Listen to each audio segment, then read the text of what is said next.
Now boys, today I'm going to be showing you how to repel each gambit. Starting with the fried liver. It starts with these moves, and the first thing you can do to repel it is instead of playing knight to f6, just play bishop to c5 and play the Guico piano game. Or, if you really want to play knight f6 and they play knight g5, you can play d5 takes and don't take back. Instead, play knight to a5.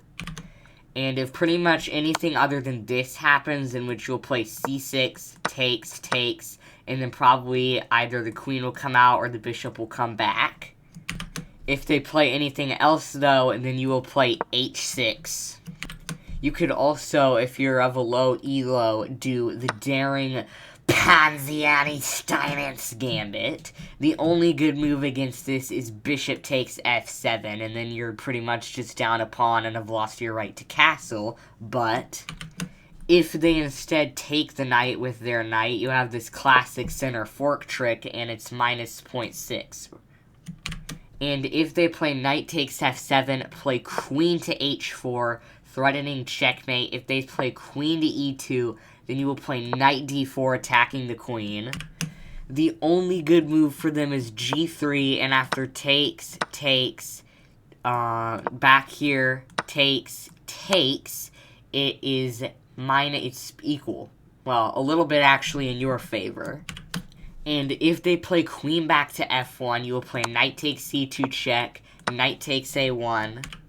If they play g3, then you will actually sacrifice the knight. And if they take queen takes c4, threatening this, threatening really everything, and if this is just crushing.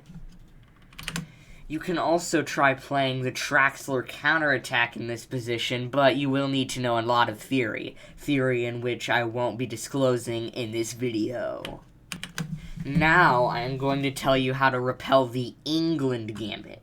The first way to do that is actually to play e4 instead of d4, because it is the superior move.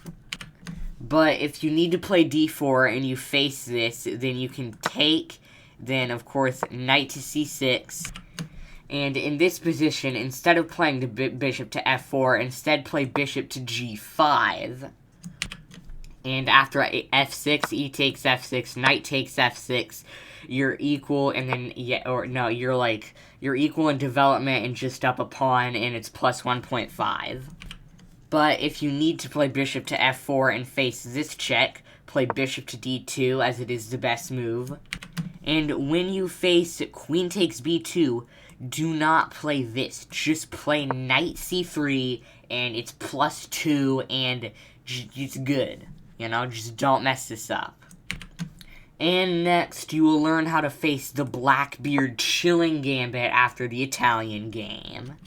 It's simple. Just take the knight, take castle, and then you're probably gonna win. There's also even the move d3 that you can play, and after takes, you're threatening checkmate and you're way ahead in development. And lastly, you will learn how to face the caro-kann defense, which technically isn't a game, but it's so stupid it might as well be one. What I usually do after the standard moves is play the advanced variation, and after bishop f5, I play h4, the tall variation. And if they play e6, which 90% of the time above the rating of like 1500 they will, you will play g4 protected by the queen, and the bishop is trapped.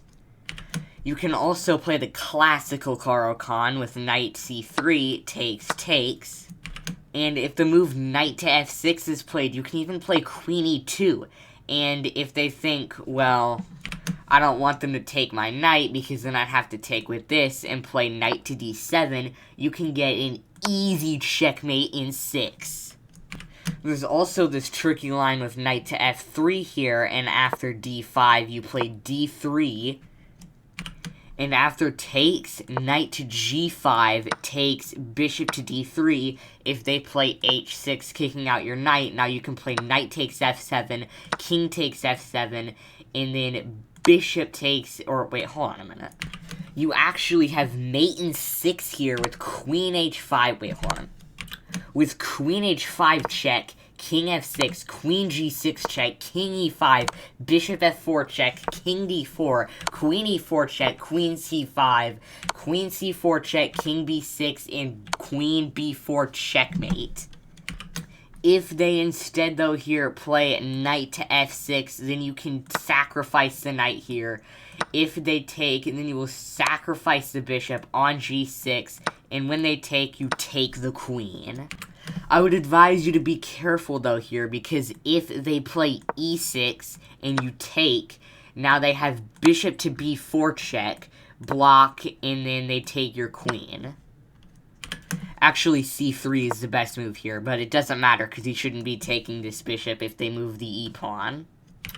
And that is how you can repel at least 4 gambits. I'll probably be making a part 2 to this, but for now, you need to subscribe and like, because, yeah, you should. Oh, yeah.